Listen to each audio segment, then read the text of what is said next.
এই ভিডিওটোত মই তোমালোকক এটা অনেষ্ট ৰিভিউ দিব খুজিছো এই HSLC 2026 কম্পিউটাৰ সায়েন্স পেপাৰখনৰ বিষয়ে as a teachers I have to give my honest review in this paper how was the paper যদি মই ডাইৰেক্ট ক'ব যাওঁ এই পেপাৰখন কনসেপচুৱেলাইজ আছিল পেপাৰখন বহুখিনি ক্ষেত্ৰত টাফ আছিল বুলিও মই ক'ব পাৰো এখন পেপাৰত তোমালোকৰ হয়তো কোনোবাখিনি যিমান মাৰ্ক আছে সেইটো মাৰ্কৰ ওপৰত বেষ্ট মাৰ্ক এটা লোৱাটো পসিবল নহয় এটো মই ডাইৰেক্ট ক'ব পাৰো কাৰণ এই পেপাৰখনত যিবিলাক কোৱেশ্চন আছিল সেইবিলাক ডাইৰেক্ট কোৱেশ্চন আছিল যদি তোমাৰ কনসেপ্ট নাই তো এইখন পেপাৰ তুমি সলভ কৰিব নোৱাৰা আৰু এনেকুৱা নহয় যে এক্সামৰ দুদিন আগত তুমি এখন পেপাৰ পঢ়ি পেলাই ভাল মাৰ্ক এটা ক্যাৰি কৰিব পাৰিবা no doubt you will get pass তুমি পাস কৰিবা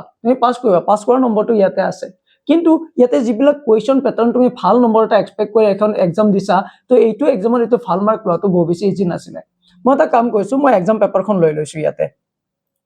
এই এক্সাম পেপাৰখনত যিবিলাক কোৱেশ্চন আছে যদি মই প্ৰথমটো কোৱেশ্চনলৈকে যাও ইয়াতে মই গোটেই পেপাৰখন আলোচনা নকৰো ভিডিওটো বহুত বেছি দীঘল হৈ যাব মই as a teachers honest review দিব খুজিছো ঠিক আছে অনেষ্ট মানে পেপাৰখনৰ ফিডব্যাক এটা দিও কেনেকুৱা পেপাৰ আছিল প্ৰথম কোৱেশ্চনটো যেটো দিছিল যে dash is a protocol for mapping an IP address to a physical MAC address এইটো এটা বহুত বেছি কনসেপচুৱেলাইজ কোৱেশ্চন আছিল এইটো নেটৱৰ্কিং পাৰ্টৰ আছিল কিন্তু তোমালোকৰ এজ এ ক্লাস 10 ষ্টুডেন্টস এটো এনেকুৱা ধৰণৰ কোৱেশ্চন বিলাক সলভ কৰাটো বহুত বেছি ইজি নহয় ইয়াতে ARP বুলি আছে তোমালোকৰ কোৱেশ্চনত জাস্ট ARP বুলি আছিল বাট ইয়াৰ ভিতৰৰ কাম কি কেনেকুৱা হেতু ইয়াতে নাছিল ইয়াতে দিছে যদিও এটো কোৱেশ্চন বহুত বেছি ইজি নাছিল এইবাৰ যদি মই এটা কাম কৰো এই যেটো fill in the blanks part আছে ধৰা হল প্ৰথম কোৱেশ্চনটো the dash is uh mainly design for addressing packets এনেকুৱা ধৰণৰ কোৱেশ্চন বিলাক একেবাৰে থিওৰিটিক্যাল আৰু এইবিলাক এটা কনসেপ্টৰ ওপৰত বেস কৰি হয় তোমালোকে যদি কনসেপ্ট নাই এটো কোৱেশ্চন সলভ কৰিব নোৱাৰিলা হয় ইয়াতে মই আৰু এটা বস্তু ক'ব খুজিছো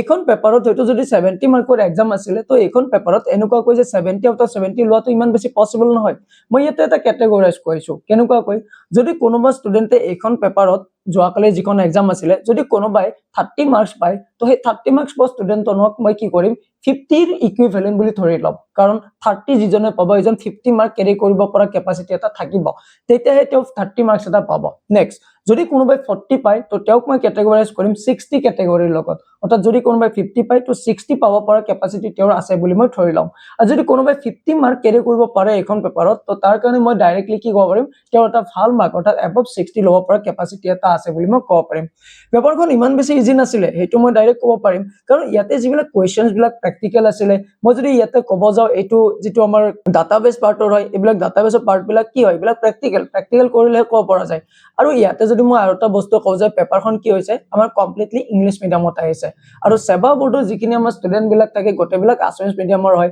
আৰু ম্যাক্সিমাম গভৰ্ণমেন্ট বোৰ্ডৰ হয় আৰু গভৰ্ণমেন্ট বোৰ্ডৰ ষ্টুডেন্ট এজৰ কাৰণে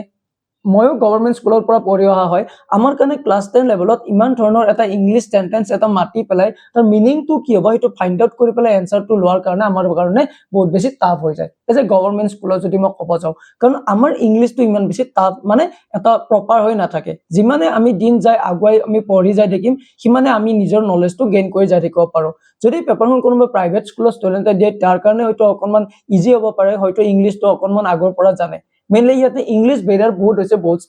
বহুত কেজন ষ্টুডেন্টৰে এটো মই ক'ব পাৰো কাৰণ ইয়াতে গোটেইখিনি ইংলিশত আহিছে আৰু যিবিলাক কোৱেশ্চনৰ যদি এনসাৰ বিলাক মই চাব যাও কোৱেশ্চন বিলাক চাব যাও বহুত বেছি দীঘল হৈছে আৰু লেংৰি বুলিও ক'ব পাৰো আৰু ইমানে দীঘল হৈছে যে কোৱেশ্চন বিলাক সেন্টেন্স বিলাক মাতি পেলাই ইয়াৰ যেটো মিনিং হেতু তেওঁলোকে উলিয়াবই পৰা নাই এনেকো প্ৰবলেম এই পেপাৰখনত আহিছে এটো মই দেখা পাইছো আচ্ছা আৰু ইয়াৰ লগত যদি মই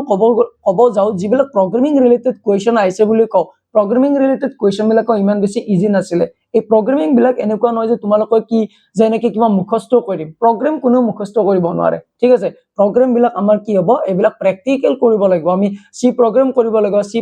প্ৰগ্ৰাম কৰিব লাগিব বা ডাটাবেস ৰিলেটেড প্ৰগ্ৰাম কৰি পেলাই আমি কৰিব পাৰো হয়তো এনাফ ৰিসোৰ্সৰ কাৰণে বা কমিউনিকেশনৰ প্ৰবলেমৰ কাৰণে হয়তো এইখন পেপাৰত বহুজন ষ্টুডেন্টে বহুবিলাক কোৱেশ্চন জানি পেলাই এৰি থৈ অহা মই লক্ষ্য কৰিছো ঠিক আছে এনেকুৱা হল আৰু এবাৰ যদি মই ইয়াতে ক'ব যাও কিছুমান হয়তো কোৱেশ্চন ইজি হ'ব পাৰে যদি তোমালোকে ভালদৰে পঢ়িছা বা তোমালোকক স্কুলত ভালদৰে পঢ়াইছিলে সেই কাৰণে হয়তো এইটো এক্সাম পেপাৰ ইজি হ'ব পাৰে বাট মোৰ ফালৰ পৰা যদি মই আৰু সাজেশন দিব যাও এখন পেপাৰ কনসেপচুৱেলাইজ আছিল বহুত বেছি ইজি নাছিল আৰু এটো ভাল নম্বৰ এটা অৰ্থাৎ যদি 70 বুলি ধৰি লও 70 ভিতৰত 70 ক্যাৰি কৰাটো ইমান বেছি ইজি নহব হেতু মই তোমালোকক ক'ব পাৰো কিন্তু তোমালোকে এই এক্সামটো দি পেলাই কেতিয়াও হতাশত ভুগিব নালাগে কিহৰ কাৰণে যদি ইয়াতে তোমালোকে ভাবিছা যে যদি কোনোবাই 30 মাৰ্কছৰ পোৱা মই আৰু এবাৰ ক'লো তোমালোকে 50 বুলি ধৰি ল'ব পাৰা যদি 40 পোৱা তো 60 বুলি ধৰিবা আৰু যদি 50 মাৰ্ক কেৰি কৰিব পাৰা তো তোমালোকে ভাবি ল'বা যে এইখন পেপাৰ তোমালোকৰ 70 কেৰি কৰিব পৰা কেপাচিটি এটা আছে কাৰণ এইখন পেপাৰ বহুত বেছি ইজিও নাছিলে বুলি মই ক'ব পাৰো টাফ বুলি ক'ব নোৱাৰো ডাইৰেক্ট কাৰণ কনসেপ্ট বিলাক কাৰণ কোৱেশ্চন বিলাক কনসেপচুৱেলাইজ আছিলে অৰ্থাৎ আমি এনসাৰটো ডাইৰেক্ট বলে এনেকুৱা কিবা এটা কোৱেশ্চন আমি ঘৰত পঢ়ি গৈছো আৰু এজ ইট ইজ কোৱেশ্চনটো আহি গৈছে তেনেকুৱা হোৱা নাই ইয়াত কোৱেশ্চন বিলাক যদি আমি কনসেপ্ট বিলাক জানো তেতিয়াই আমাৰ এইবিলাক হ'ব ঠিক আছে এইখিনি বুজি পালো আৰু ইয়াতে যিবিলাক প্ৰগ্ৰামিং আছিলে প্ৰগ্ৰামিং বিলাকো বহু বেছি তোমাৰ কি আছিলে কমপ্লিকেটেড আছিলে ডাইৰেক্ট প্ৰগ্ৰামিং কোনো এনেকৈ কৰিব নোৱাৰে আৰু যেটো মই ডাটাবেস ৰিলেটেড যেটো কোৱেশ্চন আছিলে হেকত এই ডাটাবেসৰ কোৱেশ্চনটো বহুত বেছি টাফ নাছিলে এইটো আমি কোনবাখিনিত তোমালোকে কৰিব পাৰিবা বুলি মই ধৰি লৈছিলো বা কৰিছা বুলি মই ধৰি লৈছো ঠিক আছে এখন পেপাৰৰ যদি মই মাৰ্ক দিব যাও যদি মই তোমালোকৰ হিচাপত ক'ব যাও মই এইটোৱে কম যে পেপাৰখন কনসেপচুৱেলাইজ আছিলে মই বাৰে বাৰে কৈছো আৰু পেপাৰখন কি হৈছিলে তোমালোকৰ কনসেপ্ট নোৱা গতিকে হয়তো পেপাৰখনত বহুকেজন ষ্টুডেন্টে এখন পেপাৰ তোমালোকে সলভ কৰিব নোৱাৰিলা দ্বিতীয় পইণ্ট এইটো হ'ব পাৰে এই পেপাৰখনত গটেখিনি ইংলিশ মিডিয়ামত আছিলে যাৰ কাৰণে গটে ইংলিশতে কোৱেশ্চনটো সলভ কৰাৰ কাৰণে আমাৰ কাৰণে বহুত বেছি প্ৰবলেম হৈছিল এখিনি বুজি পালো ৰাইট তো ইংলিশ বেৰিয়াৰ কাৰণে আমি এৰি থৈ লগা হৈছে কিছুমান কোৱেশ্চন আৰু দুই নম্বৰ বস্তু কি হৈছে আমাৰ কনসেপচুৱেলাইজৰ কাৰণে আমি বহুতখিনি কোৱেশ্চন এৰি থৈ আহিছো তো এইবুলি এনেকুৱাকৈ তোমালোকে ভাবিব নালাগে যে এই কোৱেশ্চনখন আমাৰ এক্সাম পেপাৰখন বহুত বেছি বেয়া গ'ল বা আমি যিমানখিনি এক্সপেক্ট কৰিছিলো এখিনি দিব নোৱাৰিলো চিন্তা কৰিব লগা একো নাই যি হৈ গ'ল তো হৈ গ'ল এইটো আমি এতিয়া একো কৰিব নোৱাৰো but you no need to worry যিমানলৈকে যিবিলাক লিখিছে তাত ভাল মাৰ্ক এটা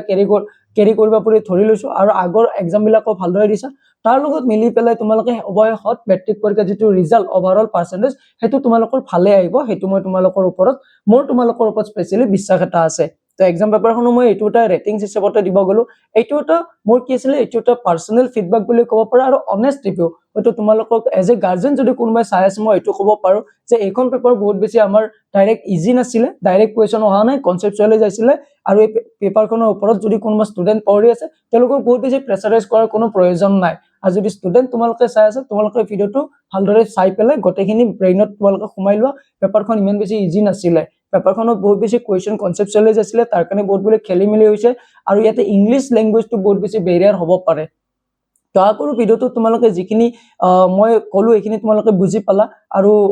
আগলৈকে তোমালোকে যিবিলাক এক্সাম বিলাক দিবা আগৰ ফিউচাৰ তোমালোকে পঢ়ি যাই থাকিবা তো এইবিলাক তোমালোকে বহুত ভালদৰে কৰি থাকিবা বুলি মোৰ ওপৰত বিশ্বাস আছে যদি ভিডিওটোৰ ইনফৰমেটিভ বা তোমালোকে গটেখিনি যিখিনি ডাউট আছিল সেইখিনি বুজি পাইছা তোমালোকৰ ফ্ৰেণ্ডৰ মাজত শেয়াৰ কৰা তেওঁলোকে ভিডিওটোৰ দ্বাৰা গটেখিনি বস্তু কনসেপ্টটো ক্লিয়াৰ কৰি লওক বাকি পেপাৰো যদি তোমালোকে গটে পেপাৰখনৰ এনালাইসিস কৰিব লাগে কোৱেশ্চন কোনটোৰ এনসাৰ কি হ'ব সেইখিনি যদি তোমালোকে গটেখিনি দিব লাগে মই গটে পেপাৰখনো দিব পাৰো এটা ভিডিও ওয়াইজ দি দিম তোমালোকে মোক কমেন্ট সেকশনত জনাবা গটে পেপাৰখন সলভ কৰি পেলাই দি দিম আৰু যদি ভিডিওটো ভাল পালা তেনে চেনেলটো সাবস্ক্ৰাইব আৰু শেয়াৰ কৰিবলৈ নাপাহৰিবা তো আজি ৰাখিছো মই বাৰু ঠিক আছে ধন্যবাদ